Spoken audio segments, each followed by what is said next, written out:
Waalaikumsalam warahmatullahi wabarakatuh.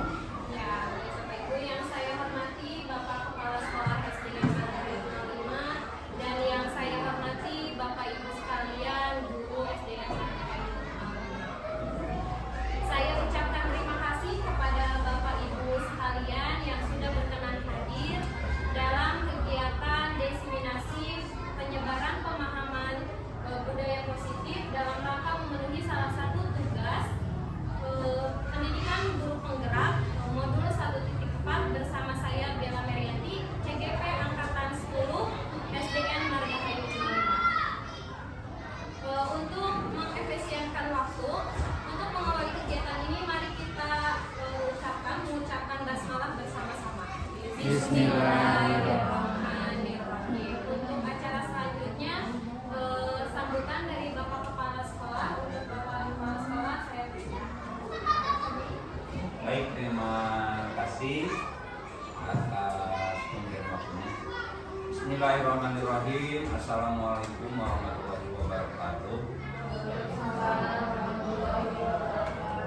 Puji serta syukur tapi intinya kita panjatkan selalu kehadiran Allah Subhanahu wa Ta'ala ya ilahi Rabbi, bahwa pada saat ini kita bersama-sama bisa berkumpul dalam rangka pembahasan diseminasi dengan topik budaya positif yang nanti akan dipandu oleh rekan kita yang merupakan tugas, salah satu tugas dari CGP tahun penggerak. Untuk itu perlu kita menyadarinya dan kita mendukungnya, sebab ini bukan hanya bertujuan untuk guru tersebut yang sedang melaksanakan tugas atau sedang menimba ilmu tersebut, tapi ini juga merupakan tugasnya, ya, bertumbuh sapima, sebab akibatnya adalah kepada kita semua. Apabila kita melaksanakan yang baik, tentunya kita kembali lagi ke itu. Demikian untuk selanjutnya pada tujuan. Bapak Ibu, nanti kita akan menyimak, kita akan bersama-sama mendiskusikan tentang apa itu budaya positif dalam hal ini menyangkut salah satu tugas diseminasi guru penggerak. Untuk itu persilakan ya, kita belajar bersama. Bukan saja saya garis lain lagi, garis besarkan lagi bahwa ini bukan hanya untuk kepentingan guru calon penggerak semata, tetapi ini juga merupakan tugas atau kepentingan kita bersama. Salah satunya adalah untuk upaya kita meningkatkan pemahaman kita untuk melanjutkan membentuk sekolah yang baik. Dengan demikian, di sini juga ada masalah guru senior dan lain sebagainya kita hilangkan, tapi kita diskusikan semuanya. Sebab apabila kita mempunyai pemikiran yang berbeda, dengan tentunya ada rangkuman atau ada kesepakatan, maka itu kelihatan. Dari saya pribadi, selamat menjalankan tugas ini kepada calon penggerak, kepada rekan-rekan, kita curahkan, kita tumpahkan pemikiran kita untuk pelaksanaan ini. Mudah-mudahan nanti akan mendapatkan hasil yang baik ya untuk kepentingan bersama.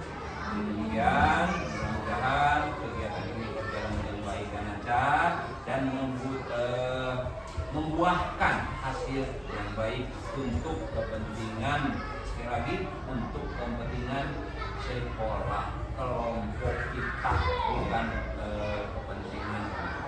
Kemudian saya berpesan lagi Allah SWT memberkahi meridoi kegiatan kita semua. Terima kasih. Wassalamualaikum warahmatullahi wabarakatuh. Ya, terima kasih kepada Bapak. Saya ucapkan terima kasih banyak. Dilanjutkan Pasangan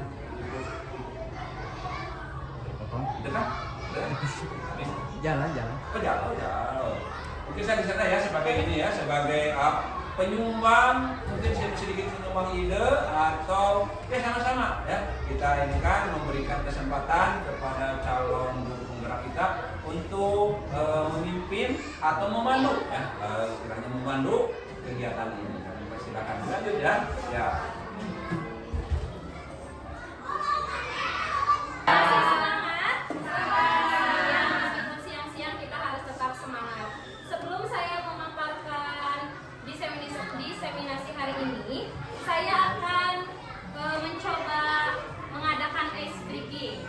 Ice breakingnya gampang kok, gini caranya. Antonim ya, lawan kata dari kecil Besar. artinya besar. Kita seimbangkan antara otak kanan dan otak kiri kita. Ketika kita bilang kecil, gerakan tangan kita itu Besar. Ya, kalau seandainya saya berbicara besar, berarti gerakan tangannya Kecil. Bisa dipahami? Bisa. Nah, coba boleh minta salah satu ibu bapak maju ke depan. Kamu Bi. Bobi. Bapak aja. Ya, kita tes kefokusannya siang hari ini masih fokus atau tidak? Saya bukan. Oh, siap. Saya Ya, beri semangat untuk Pak Bobi.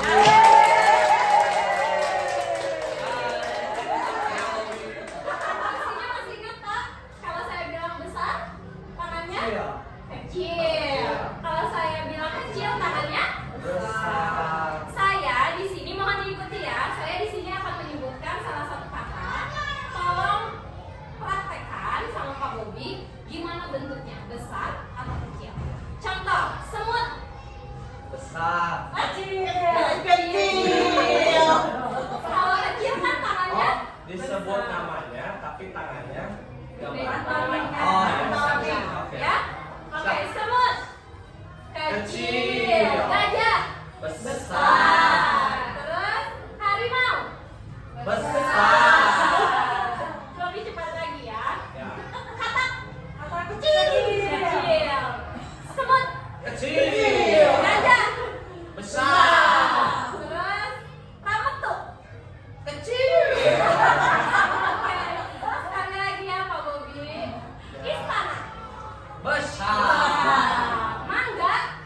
Besar. Kecil. Tangan saya besar. Sepertinya terima kasih tepuk tangan. Ya, ternyata Pak Bobi lumayan, sepertinya lumayan agak konsentrasinya terbagi ya karena mungkin udah siang. Baik Bapak Ibu, di sini saya akan memaparkan diseminasi tentang menyebarkan pemahaman dan penerapan pengalaman budaya positif. Sebelum saya paparkan materinya, ketika Bapak Ibu mendengar kata budaya positif, apa yang terlintas di benak Bapak Ibu semuanya? Budaya positif. Kebiasaan. Oke. Kebiasaan baik. Yang lainnya? Ada lagi? Ya, betul Bapak Ibu. Budaya positif bisa dikatakan sebagai kebiasaan baik. Terus tadi apa Pak Bobi? Kebiasaan. Kebiasaan ya tentunya adalah kebiasaan yang mengarah ke hal-hal yang positif. Menurut Bapak Ibu, budaya positif itu penting nggak sih untuk kita terapkan di sekolah kita? Sangat penting, betul Bapak Ibu. Budaya positif di sekolah kita itu sangat penting untuk diterapkan. Untuk apa tujuannya diterapkan budaya positif khususnya di SDN Margahayu 05? Tujuannya untuk menumbuhkan motivasi intrinsik dalam peserta didik kita, dalam diri peserta didik kita. Adapun beberapa materi inti dari budaya positif yang akan saya paparkan yaitu ada paradigma baru belajar, disiplin positif, ada nilai-nilai kebajikan, kebutuhan dasar manusia, motivasi perilaku manusia, posisi kontrol guru, segitiga restitusi dan keyakinan kelas. Nah, di sini pembelajaran dengan paradigma itu ada pembelajaran paradigma baru. Seperti kita ketahui, kita sering banget dengar istilah pendidikan atau pembelajaran yang berpusat pada peserta didik, dan kita juga sering mendengar pendidikan yang berpusat pada guru. Nah, tentunya di dalam paradigma baru ini, pendidikan yang berpusat pada peserta didik ini akan digaungkan, akan ditekankan, karena kita sekarang itu kurikulumnya adalah kurikulum merdeka, di mana pembelajarannya itu harus berdiferensiasi. Pembelajaran berdiferensiasi ini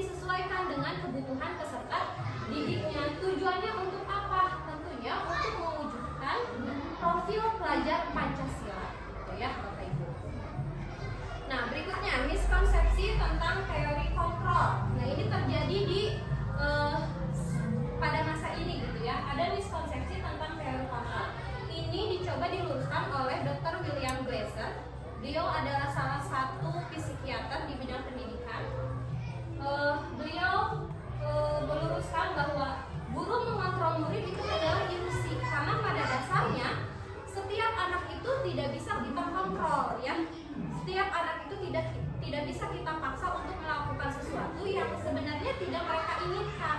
Kalaupun terjadi, itu posisinya anak sedang berusaha mau untuk dikontrol dirinya, ya. Ilusi berikutnya bahwa orang dewasa berhak memaksa. Nah, kita tahu juga bahwa setiap orang itu tidak bisa dipaksa, gitu ya.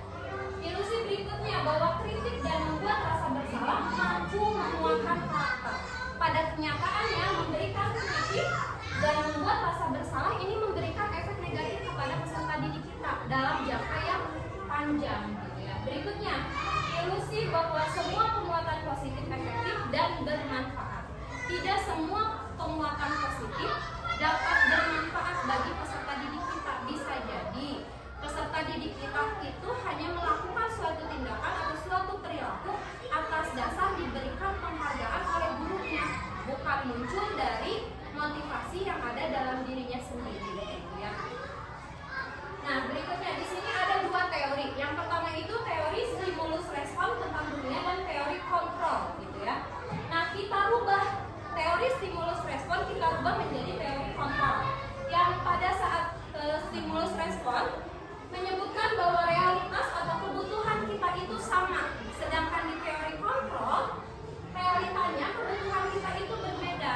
Nah, betul ya Bapak Ibu, kita sadari bahwa kebutuhan kita itu pasti berbeda-beda. Contohnya, kebutuhan peserta didik yang satu dengan peserta didik yang lain itu pasti berbeda, meskipun mereka itu dalam satu kelas yang sama, gitu ya. Nah, ini perlu kita ubah ke dalam teori kontrol. Berikutnya, semua orang melihat hal yang sama. Pada teori kontrol, setiap orang memiliki gambaran yang berbeda. Gambaran di sini itu adalah harapan, tujuan. Setiap anak itu pasti mempunyai tujuan dan harapan yang berbeda. Tidak mungkin sama, ya. Nah, berikutnya kita mencoba mengubah orang agar berpandangan sama dengan kita. Ketika di teori kontrol itu berubah, kita berusaha memahami pandangan orang lain tentang dunia, gitu ya. Tidak sama, kita tidak bisa memaksakan orang untuk berpandangan sama dengan kita, gitu. Jadi justru kita yang harus memahami pandangan orang lain tentang apa yang dia yakini, gitu ya. Berikutnya, perilaku buruk dilihat sebagai satu kesalahan. Dulu di teori stimulus respon, perilaku buruk itu dilihat sebagai suatu kesalahan. Di teori kontrol, semua perilaku itu memiliki tujuan. Maupun baik perilaku buruk maupun perilaku baik itu pasti memiliki tujuan. Itu di teori kontrol. Berikutnya, orang lain bisa mengontrol saya. Di teori kontrol sekarang, hanya Anda yang bisa mengontrol diri Anda sendiri. Jadi yang bisa mengontrol diri kita sendiri ya diri kita sendiri, gitu, bukan orang lain. Orang lain tidak akan bisa mengontrol diri kita sendiri. Berikutnya yaitu saya bisa mengontrol orang lain. Kalau udah tadi ya.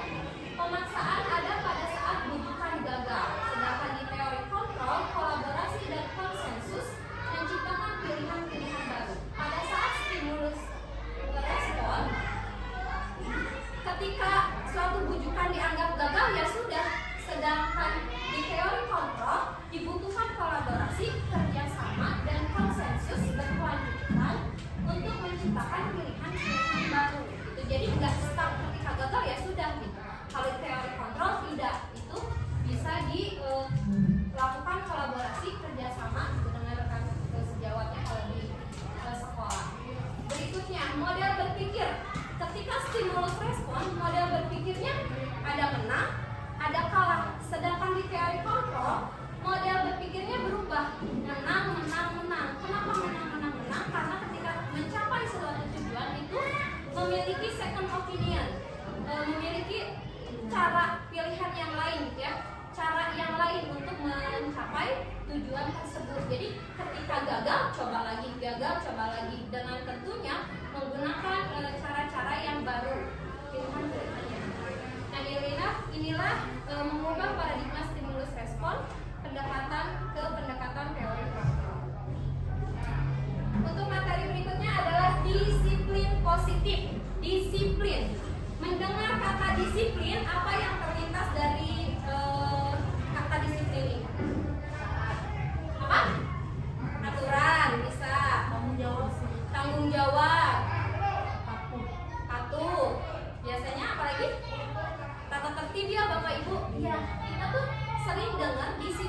pasti berkaitan dengan tata tertib, aturan, hukuman, betul tidak? Padahal pada kenyataannya disiplin itu berasal dari kata disiplina yang artinya belajar. Padahal disiplina, belajar artinya itu bukan aturan, tata tertib atau hukuman. Disiplin mengacu pada disiplin diri yang memiliki tanggung jawab terhadap apa yang dilakukannya berdasarkan nilai-nilai yang diyakini.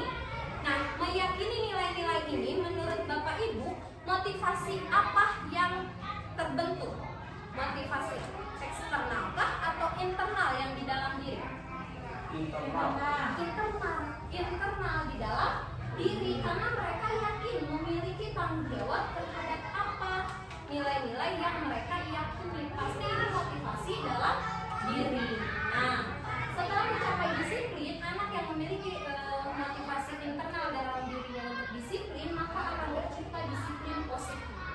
Disiplin positif merupakan salah satu cara penerapan disiplin yang bertujuan untuk menumbuhkan kesadaran serta memberdayakan peserta didik tanpa imbalan, tanpa penghargaan atau reward, ancaman atau hukuman. Jadi mereka akan melakukan hal atau perilaku yang mereka lakukan itu tidak berdasarkan atas mereka ingin penghargaan dari gurunya, mereka pengen imbalan dari gurunya atau ancaman bahkan hukuman dari gurunya. Takut kalau kayak gini nanti dihukum sama ibu guru, diancam sama gurunya, bukan. Tapi mereka memiliki kesadaran dirinya untuk menerapkan nilai-nilai disiplin itu sendiri. Nah, berikutnya, sebagai pendidik, tujuan kita adalah menciptakan peserta didik yang memiliki disiplin diri, sehingga mereka berperilaku mengacu kepada nilai-nilai kebajikan universal dan memiliki motivasi intrinsik dalam perubahan perilaku ke arah yang lebih baik. Nilai-nilai kebajikan itu banyak ya Bapak Ibu. Salah satunya yang sering kita terapkan di sekolah itu adalah saling menghargai dan menghormati, gitu ya. Itu termasuk salah satu nilai-nilai kebajikan. Berikutnya ada nilai-nilai kebajikan. Nah, nilai-nilai kebajikan itu sendiri adalah nilai yang disepakati bersama, lepas dari suku, bangsa, agama, bahasa maupun latar belakangnya. Nah, nilai-nilai kebajikan yang harus dicapai oleh setiap anak Indonesia itu terkenal. Kita kenal dengan profil pelajar Pancasila. Kenalkan Bapak Ibu profil pelajar Pancasila? Oke, di profil pelajar Pancasila ada berapa dimensi? Ada berapa? 5. Kita nyanyikan, masih ingat gak lagunya? Coba kita nyanyikan bareng-bareng ya. 1, 2, 3. Pelajar Pancasila beriman dan bertakwa pada Tuhan yang esa dan berakhlak mulia, berkebinekaan global, gotong royong mandiri, kreatif dan bernalar kritis. Ya, inilah nilai-nilai kebajikan yang diharapkan diterapkan oleh anak-anak Indonesia. Ini sesuai dengan tujuan dari Ki Hajar Dewantara. Beliau menggalakkan pembelajaran yang berpusat pada peserta didik. Tujuannya untuk apa? Tujuannya untuk mencapai nilai-nilai kebajikan yang berdasarkan profil pelajar Pancasila, gitu ya. Masih semangat Bapak Ibu? Masih. Semangat terus ya. Berikutnya adalah motivasi perilaku manusia. Motivasi perilaku manusia itu terbagi menjadi 3. Ada untuk menghindari ketidaknyamanan atau hukuman. Ada juga motivasi perilaku untuk mendapatkan imbalan atau penghargaan dari orang lain.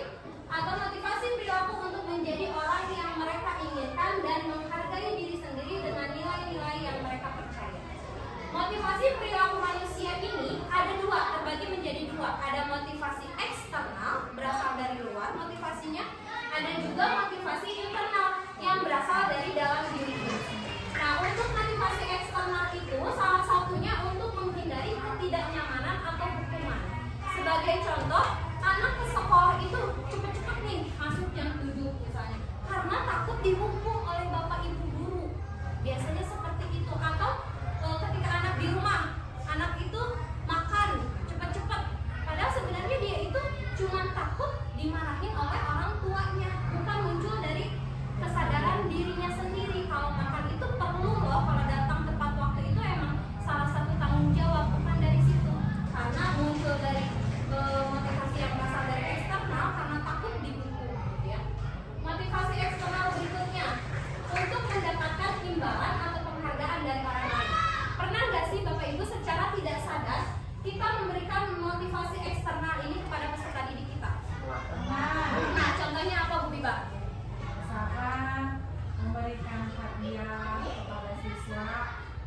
yang memperoleh nilai paling tinggi.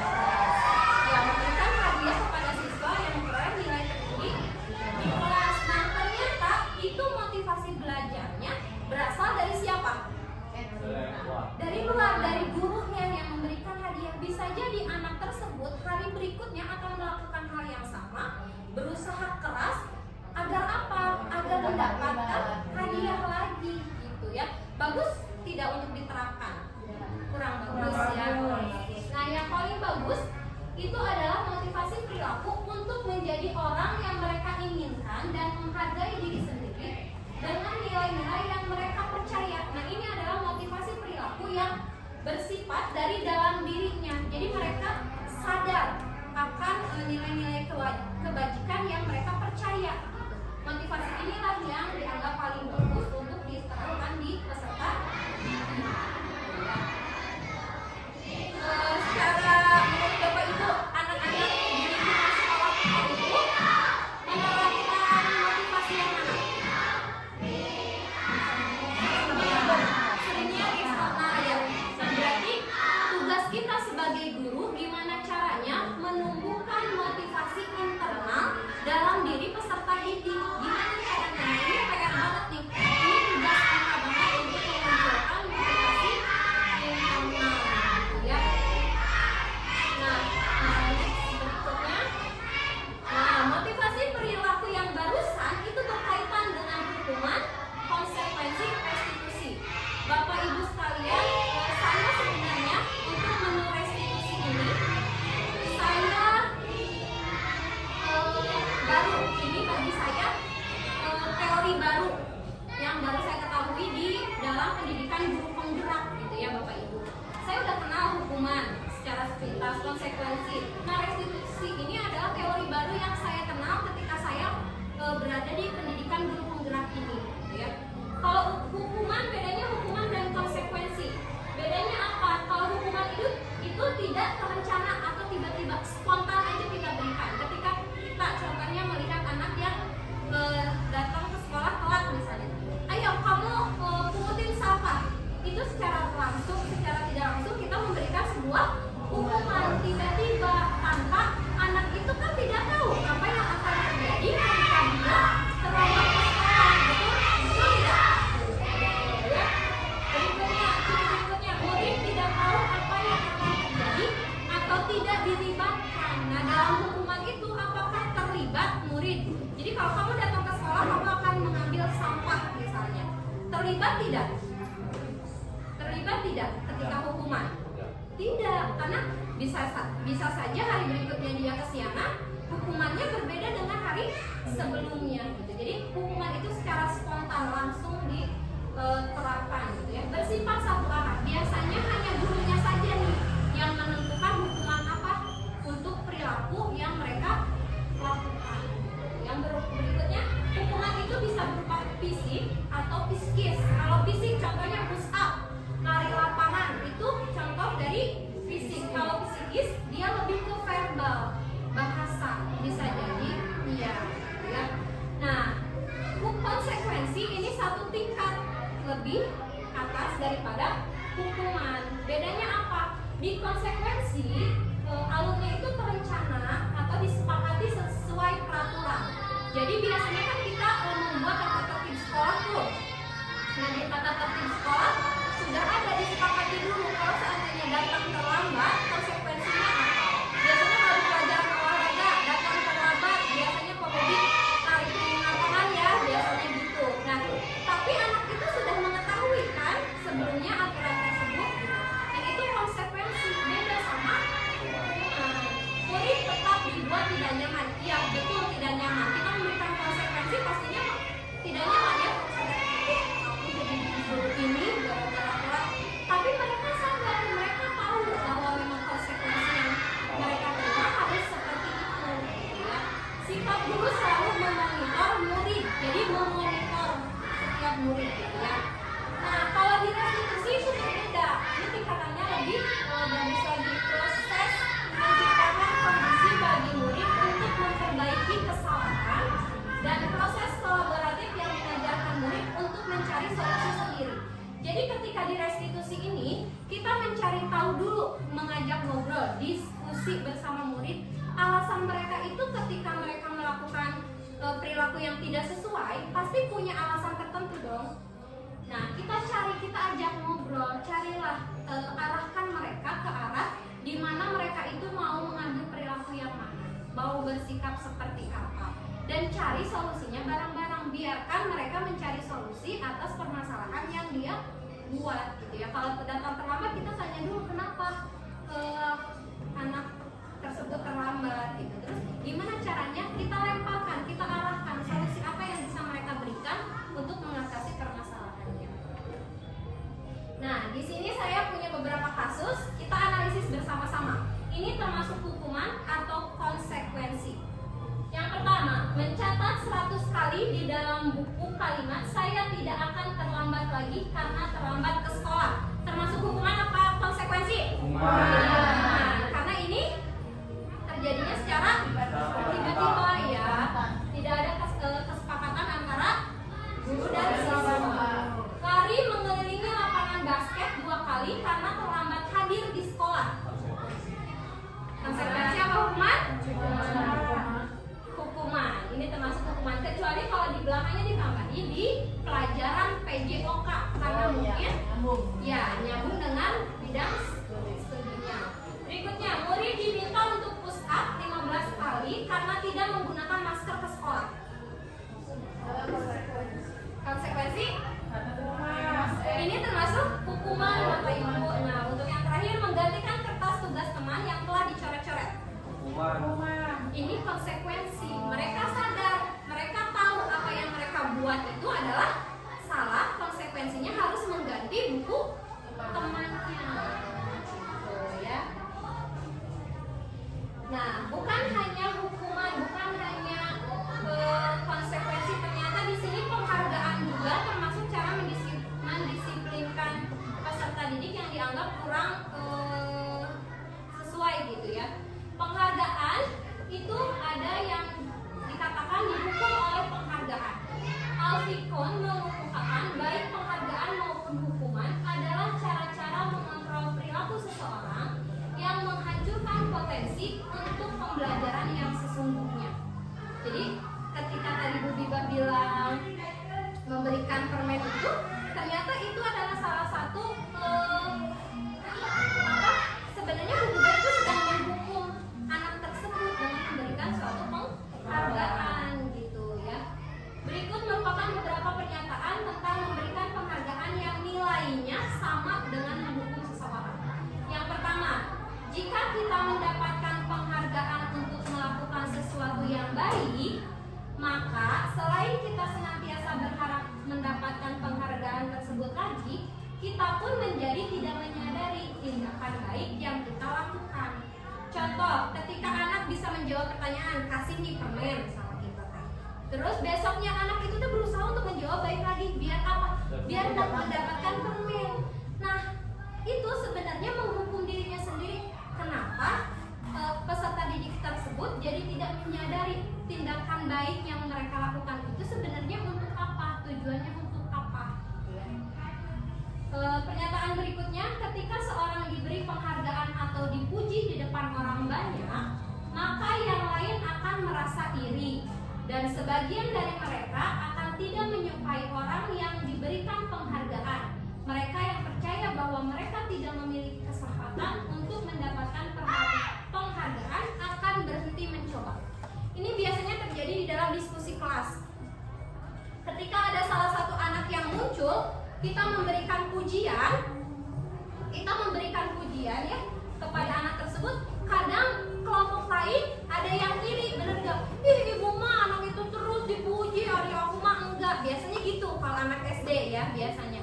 Bahkan ada sebagian lagi siswa yang merasa ya udahlah, ada saya mah nggak akan dipuji, ya udahlah, ada saya mah nggak sebagus dia. Kadang seperti itu gitu ya. Ini akan membuat beberapa peserta didik ada yang merasa iri, bahkan ada juga yang menurut ya udahlah, nggak akan, malah mundur gitu. Jadi ya udahlah, saya mah mau gini-gini aja, biasanya seperti itu. Nah, yang penghargaan menghukum mereka yang tidak mendapatkan penghargaan. Misalnya dalam sistem ranking, mereka yang mendapatkan ranking kedua akan merasa paling dihukum. Jadi di mata mereka itu kan pasti tentunya untuk anak sekolah dasar pengennya ranking 1 terus dong. diberikan penghargaan reward diumumkan di depan kelas, ya bisa jadi yang ranking 2 itu merasa dirinya dihukum. Kenapa saya tidak bisa ranking 1? Makanya sekarang di kurikulum 2013 dan kurikulum Merdeka ini kita tidak dituntut untuk memberikan perankingan di dalam kelas. Ya mungkin salah satunya mengarah ke pernyataan ini, penghargaan sama dengan dihukum oleh penghargaan gitu, untuk menghindari pernyataan yang poin ketiga ini gitu ya. Lantas teori atau strategi apa yang akan kita gunakan untuk menumbuhkan budaya disiplin murid? Nah tentunya teori dan strateginya itu yang harus mendasarkan atau harus menumbuhkan motivasi yang muncul dalam dirinya sendiri atau motivasi internal. Nah, di sini motivasi atau strateginya itu adalah restitusi. Restitusi itu sendiri merupakan sebuah pendekatan untuk menumbuhkan disiplin positif pada murid. Atau juga restitusi adalah proses menciptakan kondisi bagi murid untuk memperbaiki kesalahan mereka sehingga mereka bisa kembali pada kelompok mereka dengan karakter yang lebih kuat. Di sini ketika identitas murid peserta didik kita itu gagal, diarahkan menjadi identitas sukses gitu ya, diarahkan untuk kembali ke karakter yang lebih kuat. Tentunya karakter yang lebih kuat itu adalah karakter yang positif gitu ya. Terus ada juga yang menyebutkan bahwa restitusi merupakan proses kolaboratif yang mengajarkan murid untuk mencari solusi dari masalah mereka dan membantu murid berpikir tentang orang seperti apa yang mereka inginkan dan bagaimana mereka harus memperlakukan orang lain. Kolaborasi di sini tentunya antara peserta didik dan guru gitu ya. Nah, guru di sini mencari solusi dari masalah mereka gitu ya, membantu peserta didik itu mencari apa sih mereka pengen menjadi orang seperti apa, terus solusi apa sih yang bisa mengarahkan mereka untuk tidak melakukan perilaku yang tidak sesuai lagi. Itu adalah restitusi. Apa ciri-ciri restitusi? Yang pertama, restitusi itu bukan untuk menebus kesalahan, namun untuk belajar dari kesalahan. Kenapa dikatakan belajar dari kesalahan? Karena tadi di akhirnya itu ada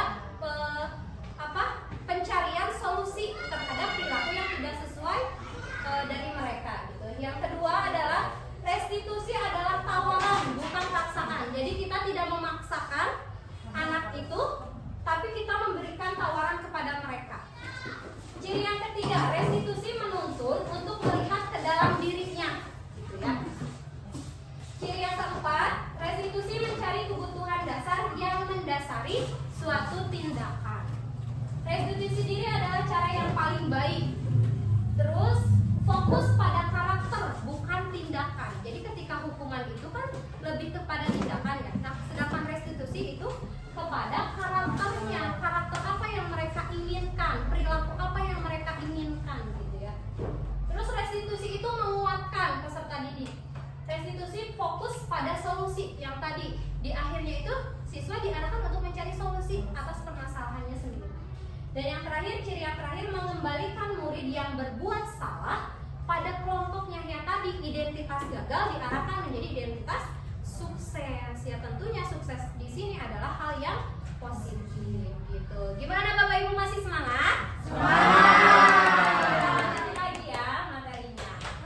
Nah, di sini ada tabel hukuman, konsekuensi dan restitusi. Ada identitas gagal, identitas sukses. Tentunya sudah melalui survei ya. Ternyata hukuman itu mengarahkan peserta didik kita ke dalam identitas gagal. Sedangkan konsekuensi dan restitusi ini mengarahkan ke dalam identitas sukses. Sama Bapak Ibu, saya juga ternyata ketika saya melihat tabel ini langsung merenung, ternyata apa yang selama ini kita lakukan bisa jadi itu membawa identitas gagal kepada peserta didik kita.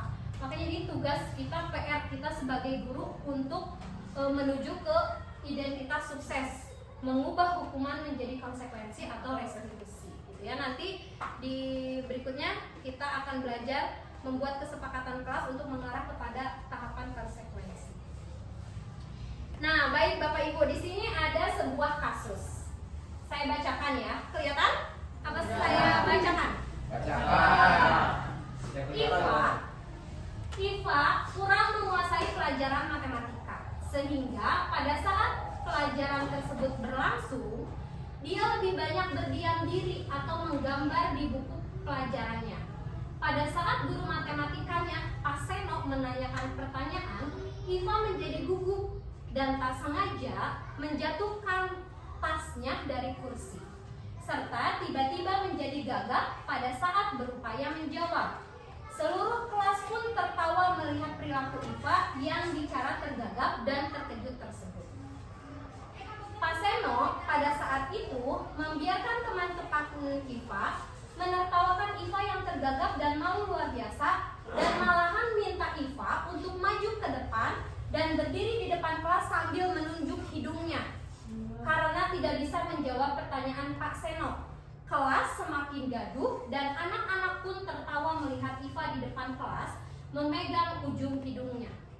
Menurut Bapak Ibu, setuju nggak dengan apa yang Pak Seno lakukan? Tidak. Pak Seno menerapkan hukuman konsekuensi atau restitusi.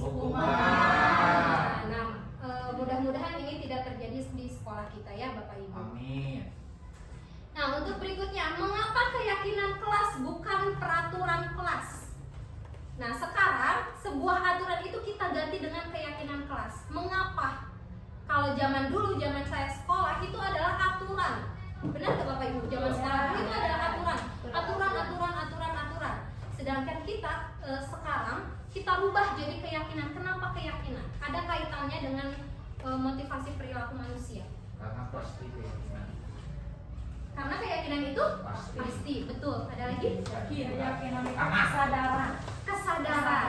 Berasal dari mana kalau kesadaran? Diri Dari dalam diri sendiri gitu. Yakin, keyakinan itu berasal dari dalam diri sendiri. Berarti motivasi yang terbentuknya adalah motivasi internal gitu. Sedangkan peraturan sekarang itu zaman dulu pun gitu ya, peraturan itu hanya sebatas dibaca, udah aja, tidak diterapkan. Bahkan untuk membaca pun kita enggan ya gitu. Jadi sekarang mah berubah menjadi keyakinan. Supaya apa? Supaya kita sadar akan diri kita harus melakukan nilai-nilai kebajikan, disiplin positif, ya kita sadar gitu. Sedangkan kalau peraturan dibaca juga enggak, udah males gitu baca juga. Nah, kalau keyakinan kita sadar akan suatu yang harus kita lakukan gitu ya. Nah, ini cara merumuskan keyakinan kelas. Mungkin tadi keyakinan kelas itu teh apa, gimana bikinnya gitu. Sedangkan kita terbiasa membuat peraturan, betul nggak Bapak Ibu? Dilarang membuang sampah, iya nggak? Nah, itu sebuah aturan gitu. Sedangkan kita gimana caranya bikin keyakinan kelas? Yang pertama itu mencatat semua masukan-masukan para murid bisa di papan tulis agar diketahui semua. Kita terapkan dulu, kita yakinkan dulu kepada anak-anak nilai-nilai kebajikan apa yang ingin mereka terapkan di dalam kelas. Misalnya kayak tadi, saling menghargai Bu, mandiri Bu, kreatif. Kita tampung semuanya, bisa dalam kita tulis, kita tampung. Anak-anak bisa memakai post-it, mereka menulis terus menempelkan di papan tulis. Kita tampung semua apa yang mereka inginkan di papan tulis. Nah, setelah itu susunlah keyakinan kelas menggunakan kalimat positif. Gantilah kalimat-kalimat dalam bentuk negatif menjadi positif. Kayak tadi, dilarang membuang sampah. Kita ganti kalimatnya menjadi positif. Buanglah sampah pada tempatnya. Nah, bahkan di keyakinan kelas dirubahnya itu lebih cantik lagi Bapak Ibu. Kita semua menjaga kebersihan. Kita semua menjaga kebersihan. Berarti bukan hanya peserta didik yang harus membuang sampah pada tempatnya, tapi kita sebagai warga sekolah, guru pun, pendidik pun, penjaga sekolah pun, warga sekolah harus membuang sampah pada tempatnya. Karena yakin bahwa kita semua membuang sampah pada tempatnya gitu. Terus contoh lainnya, kita semua saling menghargai dan menghormati. Artinya mereka akan saling menghargai dan menghormati. Mereka yakin dalam dirinya bahwa mereka itu harus menghargai dan menghormati. Setelah keyakinan kelas dibuat, kita coba tuliskan lagi, kita buat posternya sedemikian rupa, secantik mungkin. Jangan lupa bubuhkan tanda tangan mereka. Mau cap jempol lah, mau tanda tangan lah, mau tulis namanya lah. itu bubuhkan di situ. Biar apa? Biar mereka ingat bahwa mereka sudah menyepakati ini. Jadi ketika mereka berperilaku yang tidak sesuai, kita arahkan. Kamu sudah membuat ini loh. Kita udah bersepakat untuk seperti ini. Keyakinan kelas yang kita buat kan seperti ini. Jadi kita mempunyai kekuatan atau bukti yang kuat untuk mengarahkan mereka ke arah yang lebih baik gitu. Terus jangan lupa keyakinan yang sudah kita buat kita tempel di dinding ya, diletakkan di dinding atau tempat yang mudah dilihat oleh semuanya. Itulah keyakinan kelas. Jadi berawal dari peraturan, sebenarnya berawal dari aturan-aturan, kemudian dikembangkan dari kalimat negatif menjadi kalimat yang positif, dibuat bersama, disepakati bersama, dan ditempel agar apa? Agar mereka selalu ingat gitu ya. Jadi bukan hanya dibuat oleh guru, ditempel ya sudah gitu, tapi mereka terlibat langsung dalam menentukan keyakinan kelas apa yang mereka harapkan gitu ya. Nah, berikutnya kebutuhan dasar manusia. Ketika peserta didik melakukan tindakan yang tidak sesuai, itu artinya ada kebutuhan dasar yang sedang mereka perjuangkan gitu, atau enggak yang sedang berusaha mereka penuhi. Nah, di sini ada 5 kebutuhan dasar manusia. Yang pertama itu bertahan hidup. Bertahan hidup itu berkaitan dengan apa, Bapak Ibu? Makanan, minuman, tempat tinggal, keamanan, kesehatan. Nah, ini kebutuhan dasar yang pertama itu adalah bertahan hidup. Kita tidak bisa menjudge anak ketika datang ke sekolah lemas gitu ya. Oh, kamu mah datang ke sekolah itu tidak semangat dan sebagainya gitu ya. Kita tidak bisa menjudge anak itu tidak semangat ke sekolah. Pagi-pagi udah nggak semangat ke sekolah, males ya kamu. Tidak bisa. Kita harus cari tahu dulu kebutuhan dasar apa yang belum terpenuhi. Bisa saja anak didik kita itu pergi dari rumahnya itu belum sarapan, belum minum susu, ya, belum nggak disediain apa-apa sama orang tuanya. Bisa jadi kan seperti itu gitu. Jadi pengajaran kita zaman dulu kita rubah di era saat ini. Nah, berikutnya adalah kebutuhan kasih sayang dan rasa diterima. Contohnya rasa diterima, dipedulikan, berbagi, kerjasama, menjadi bagian dalam kelompok. Nah, di dalam kelompok ini biasanya ada anak yang tidak berperan aktif, betul gak Bapak Ibu? Ya. Nah, itu bisa jadi kebutuhan kasih sayang dan rasa diterimanya itu tidak mereka dapatkan gitu ya. Ibu itu mah anaknya diem aja, bisa jadi kan kalau kita telusuri bisa jadi anak itu tadi tidak diterima di kelompoknya, makanya dia diem aja. Bukan berarti dia tidak mau berperan aktif, tapi karena dia merasa dijauhi oleh teman-temannya, dia tidak mendapatkan kebutuhan dasar kasih sayang dan rasa diterimanya, ya udah dia diem aja. Bisa jadi seperti itu. Nah, penguasaan ini berkaitan dengan harga diri. Keinginan untuk dianggap, memimpin, berprestasi, diakui, didengar. Di anak SD banyak terjadi kebutuhan dasar ini yang belum terpenuhi. Contohnya apa Bapak Ibu? Ketika anak sedang apa? Main bareng. Main bareng. Terus? Kerja kelompok. Kerja kelompok. Ada lagi? Penguasaannya Penguasaan. pada saat memimpin doa. Pada saat memimpin doa, ada beberapa anak yang aku yang jadi KM, aku mau jadi KM, betul gak? Betul. Rebutan, ada yang pengen ke depan terus tiap hari harus aku yang jadi. Bisa jadi ini adalah kebutuhan penguasaannya yang berusaha sedang mereka penuhi. Jadi mereka itu pengen diakui, aku jadi KM tiap hari harus aku gitu ya. Nah, berarti mereka ada kebutuhan dasar yang belum mereka terpenuhi, yang sedang mereka terpenuhi, yaitu adalah penguasaan. Kebebasan ini meliputi mandiri, memiliki pilihan, mencoba hal-hal baru, mampu mengendalikan arah dirinya. Nah, ini kebebasan ini harus difasilitasi oleh kita sebagai pendidik. Kita harus memberikan kebebasan kepada peserta didik kita sesuai dengan pembelajaran diferensiasi. Butuhnya mereka apa? Mereka maunya belajarnya seperti apa? Kita tawarkan dulu kepada peserta didik kita gitu ya. Dan yang terakhir adalah kesamaan. Nah, ini sering disepelekan oleh kita. Ketika anak bermain di kelas, mainin apa, lari-lari atau apa, kita sering tegur ya perasaan, coba diem. Ternyata kalau kita telaah gitu ya, ternyata mereka itu sedang memenuhi kebutuhan dasar kesenangan. Jadi ketika ada anak yang bermain jangan ditegur, tapi kita arahkan ke hal-hal yang sesuai dengan kebutuhan belajar peserta didik tersebut. Humor, antusiasme, tertawa. Sudahkah tertawa hari ini? Sudah ya. Belum. Oke, sampai di sini. Gimana Bapak Ibu, masih semangat? Harus semangat terus. Marga Hayu 5? Yes. Marga Hayu 5? Yes. Orang kompak. Marga Hayu 5? Yes. Terima kasih Bapak Ibu.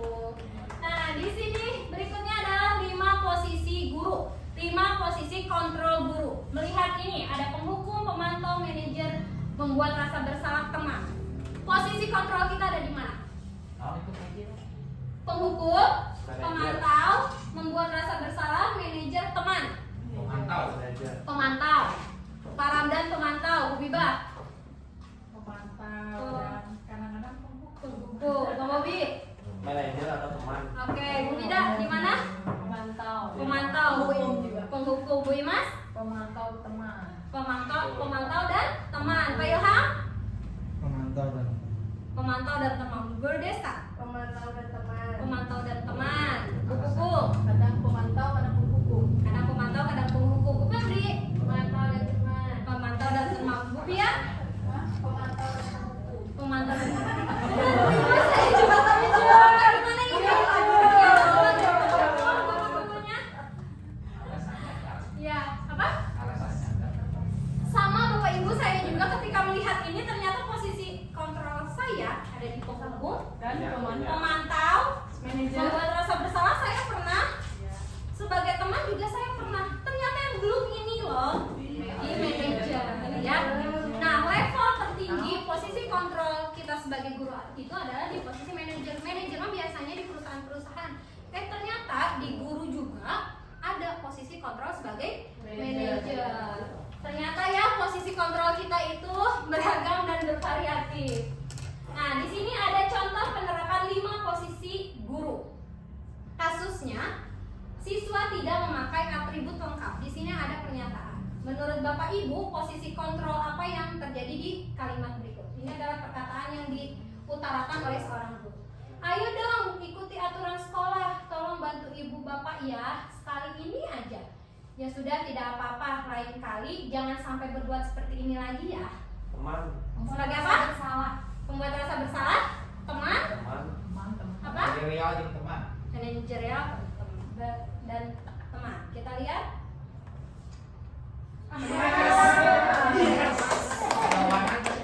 Teman dan teman. Ini udah kejawab. Yang berikutnya, kamu sudah melanggar peraturan sekolah. Kamu tahu konsekuensinya.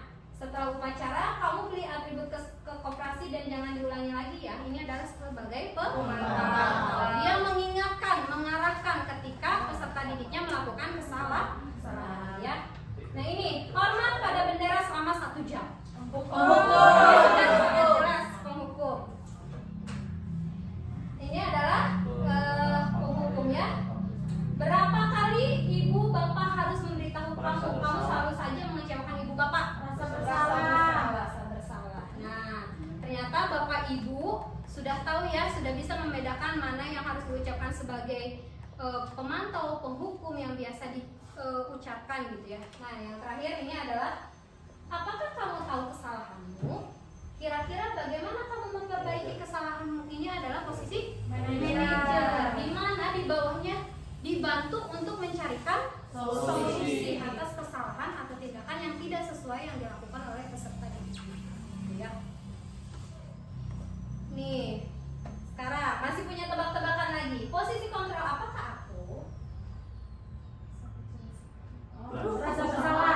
Oke, rasa bersalah. Berikutnya, kamu tidak pernah benar melakukannya. Penghukum. Penghukum, yakin? Tidak pernah benar sama salah. Penghukum.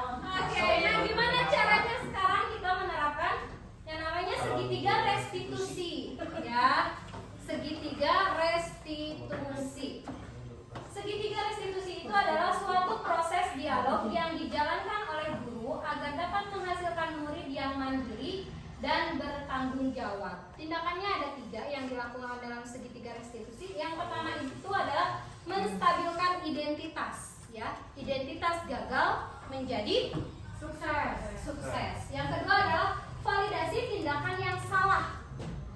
Kita tanyakan dulu tindakan apa yang mendasari alasan mereka untuk melakukan kesalahan tersebut. Nah, ini termasuk validasi tindakan yang salah. Nah, berikutnya menanyakan keyakinan, mencari solusi, menanyakan keyakinan kelas yang sudah disepakati, itu ada di tahapan menanyakan keyakinan gitu. Nah, di sini menstabilkan identitas. Berdasarkan prinsipnya, di menstabilkan identitas itu membuat kesalahan adalah bagian dari proses pembelajaran. Jadi ketika peserta didik membuat kesalahan, biasanya kita salah lagi. Padahal sebenarnya kesalahan itu adalah proses dari pembelajaran peserta didik tersebut. Jadi nggak apa-apa anak salah juga gitu, karena anak-anak sedang berproses gitu ya. Nah, kata-kata yang bisa ibu bapak gunakan dalam menstabilkan identitas, yang pertama, berbuat salah itu wajar atau enggak? Tidak ada manusia yang sempurna. Bapak ibu juga pernah kok melakukan kesalahan itu, atau ibu bapak tidak mau mencari siapa yang salah, tapi ibu bapak ingin mencari solusi dari permasalahan ini gitu ya. Kamu berhak merasa begitu atas dasar apa gitu ya. Nah, ini adalah kata-kata yang bisa bapak ibu terapkan dalam tahapan menstabilkan identitas. Berikutnya adalah validasi tindakan yang salah. Nah, ini berdasarkan prinsipnya, setiap perilaku berupaya untuk memenuhi suatu kebutuhan tertentu. Yang tadi saya sebutkan, pasti ketika anak melakukan perilaku yang tidak sesuai, pasti ada kebutuhan yang belum terpenuhi atau kebutuhan yang sedang berusaha ia penuhi gitu ya. Nah, contoh kata-kata yang bisa digunakan yang pertama itu, kamu pasti punya alasan mengapa melakukan hal itu. Padahal kamu bisa melakukan yang lebih buruk dari ini ya. Atau enggak, kamu patut bangga karena telah melindungi sesuatu yang penting buatmu. Kamu melakukannya karena mempertahankan sesuatu yang penting bagimu. Ini adalah kata-kata yang bisa Bapak Ibu gunakan di dalam tahapan validasi tindakan yang salah gitu. Menanyakan keyakinan kelas ini berdasarkan prinsip teori kontrol bahwa pada dasarnya kita termotivasi secara intrinsik. Kita berusaha, ini tugas kita sebagai pendidik. Memunculkan motivasi internal itu adalah tugas kita sebagai pendidik. Bahkan dalam kehidupan sehari-hari juga kita sebagai guru biasakan untuk menanamkan, untuk memunculkan, menumbuhkan motivasi internal. Jangan sampai motivasi atau perilaku yang kita lakukan itu berdasarkan atas tindakan-tindakan yang berupa motivasi eksternal atau dari orang lain gitu ya. Nah, contoh kalimatnya apa saja? Apa keyakinan kelas kita? Nilai-nilai apa yang telah disepakati bersama? Seperti apa gambaran sebuah kelas yang ideal menurut kamu? Dan kamu ingin menjadi orang yang seperti apa? Ini yang bisa diterapkan di tahapan menanyakan keyakinan. Saya sudah coba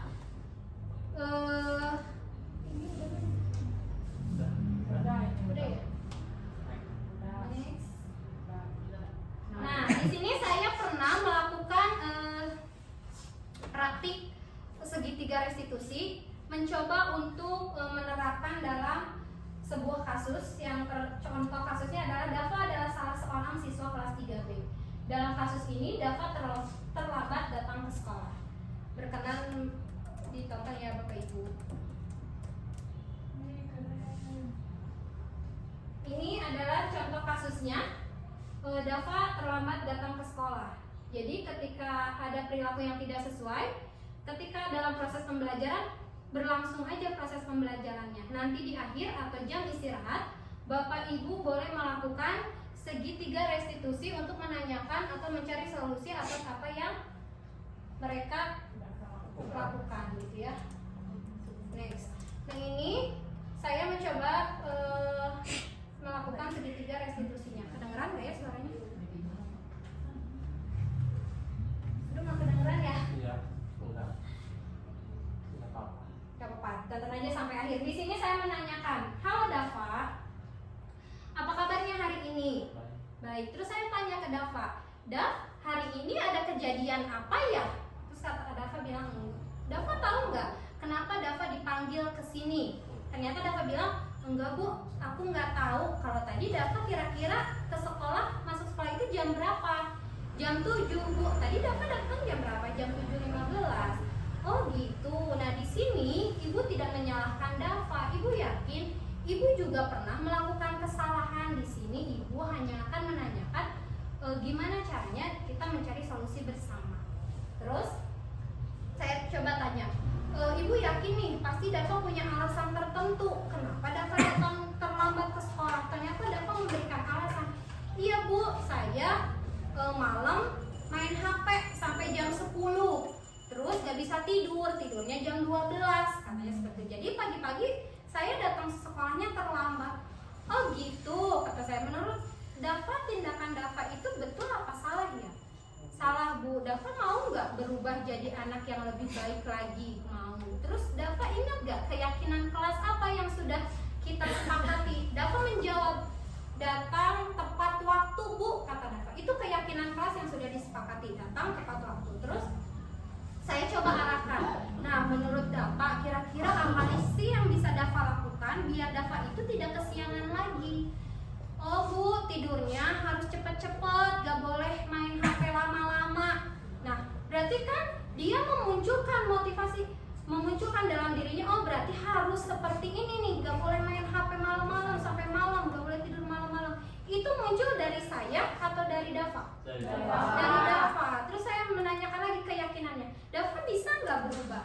Bisa Bu, mulai kapan? Saya tegaskan lagi, mulai kapan? Mulai besok Bu, saya akan coba menerapkan agar saya tidak terlambat lagi ke sekolah. Di situ mencapai nggak solusinya terhadap permasalahan Dava?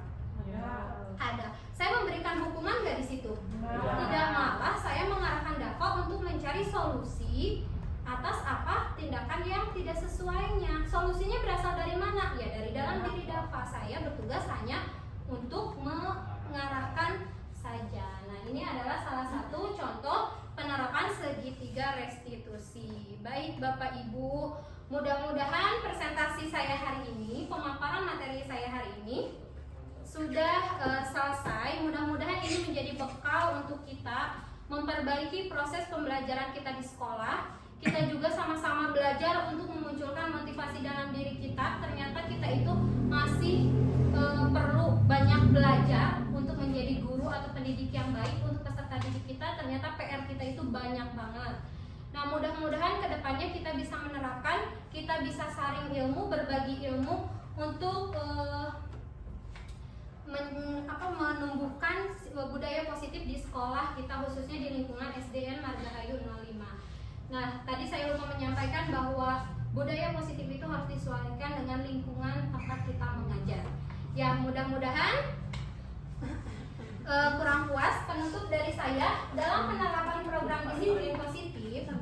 Hendaknya guru memiliki standar kepribadian profesional dan sosial yang baik, di mana guru mampu merefleksi dirinya dalam posisi kontrol saat ini. Bagaimana perjalanan dirinya sebagai among atau manajer yang menuntun murid-muridnya menjadi insan yang mandiri, merdeka, dan bertanggung jawab sesuai dengan standar pendidikan nasional. Terima kasih Bapak Ibu, saya ucapkan terima kasih. Wassalamualaikum warahmatullahi wabarakatuh. Waalaikumsalam warahmatullahi wabarakatuh. Saya lupa Bapak Ibu untuk memberikan, saya meminta untuk memberikan pendapat atau umpan balik dari Bapak Kepala Sekolah dan dari rekan sejawat. Enggak Bapak? Diwakilkan. Ya, tepuk tangan apa bagi sama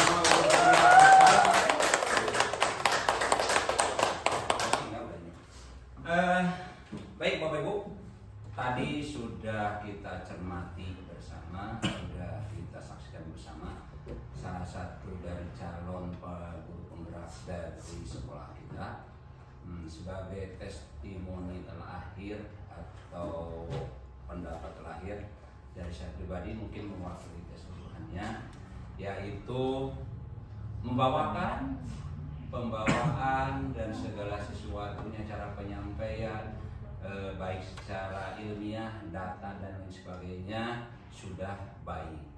Sehingga ini perlu diteruskan materi-materinya yang berhubungan dengan kemampuan dan peningkatan pembelajaran kita. Inti dari tadi yang disampaikan oleh guru calon penggerak kita yaitu yang pertama, budaya. Budaya asal kata dari bahasa Sanskerta yaitu budaya yang artinya kebiasaan, ya. Nah, kebiasaan itu yang dibahas tadi adalah budaya yang positif. Positif adalah suatu ketaatan dalam melaksanakan kegiatan di bidang kehidupan. Jadi, budaya positif itu kita harus melaksanakan, kita harus menerapkan, khususnya karena kita sebagai profesionalisme sebagai guru menerapkannya kepada siswa untuk mempunyai budaya dan kebiasaan yang positif. Begitu. Adapun kebiasaan yang tadi sudah diterangkan, ya, yang sebagaimana kita ketahui bahwa budaya itu dipengaruhi sebagaimana pendapat daripada ahli pendidikan bahwa budaya itu dipengaruhi oleh faktor dalam atau tadi dikatakan instinktif atau internal. Itu yang sangat berpengaruh, tetapi itu menurut pendapat William Stern, ya, itu salah satu ahli filsafat dan pendidikan dunia.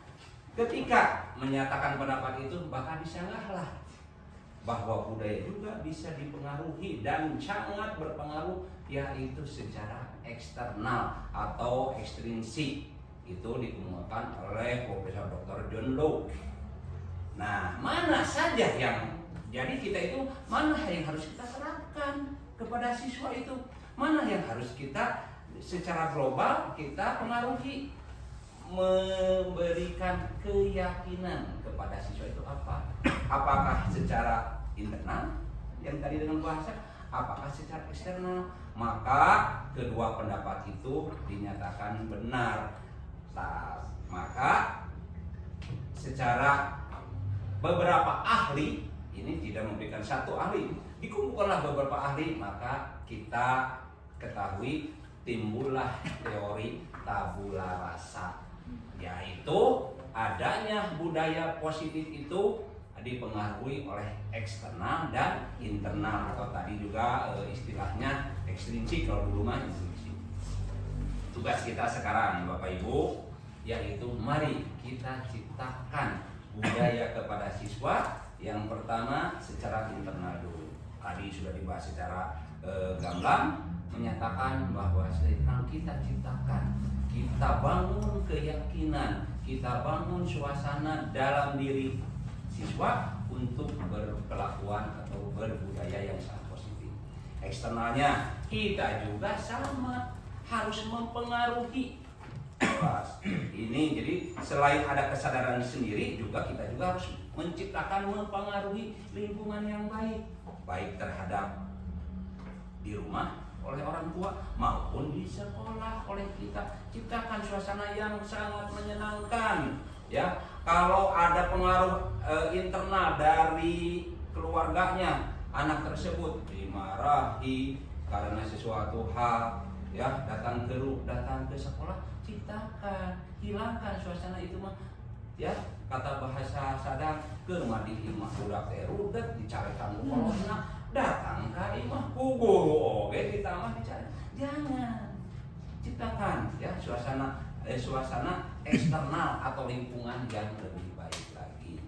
Terakhir masalah disiplin. Sama disiplin itu ada dua kata, ada yang berdasarkan disiplinatorios itu berdasarkan bahasa Yunani. Kalau disiplina tadi adalah bukan bahasa Sanskerta. Artinya itu belajar.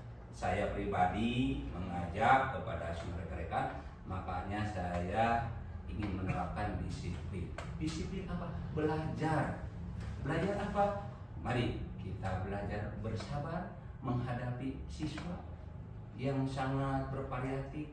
Mari kita merasa bersyukur dengan gaji segini pun kita bisa melaksanakan tugas walaupun capek dan sebagainya. Mari kita belajar disiplin itu ya. Mari kita belajar untuk memaafkan, baik ya, untuk belajar memaafkan apabila siswa, rekan atau pimpinan sendiri bersalah. Mari kita belajar menerima dengan keadaan yang sudah ditakdirkan oleh Yang Maha Kuasa. Mari kita belajar dan belajar terus. Saya pribadi walaupun misalnya usia sudah lebih dewasa, kalau dikatakan tua itu kurang elok ya. Sudah tua, tetap belajar untuk mendisiplinkan diri karena itu cocok. Makanya itu match sekali ya, disiplin itu belajar.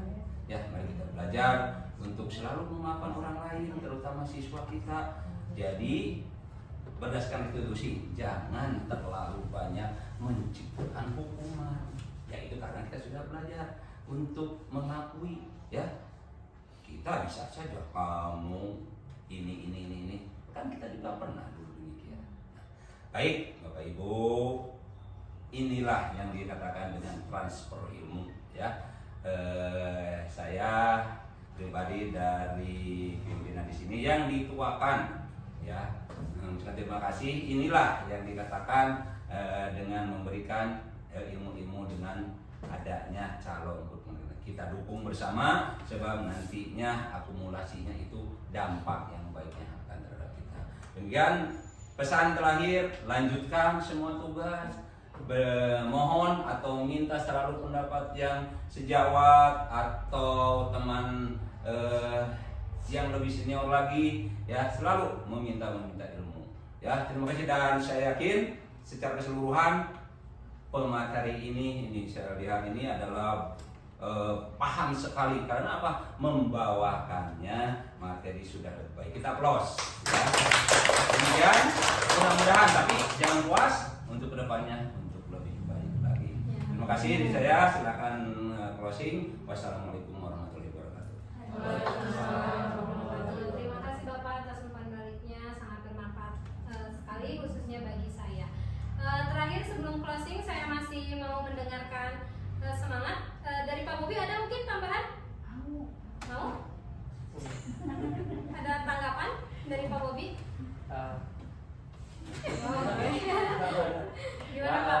Kan yang tadi apa dari seluruh materi sangat mudah dipahami oleh saya pribadi, mungkin dari rekan-rekan saya juga, dan banyak ilmu yang saya dapat baru saya dapat itu sangat berguna untuk kemajuan pendidikan khususnya di SD ini, dan juga untuk kemajuan pribadi, bagaimana cara kita menghadapi murid, bagaimana kita harus mendidik anak kita walaupun mereka murid tetapi mereka anak kita di sini.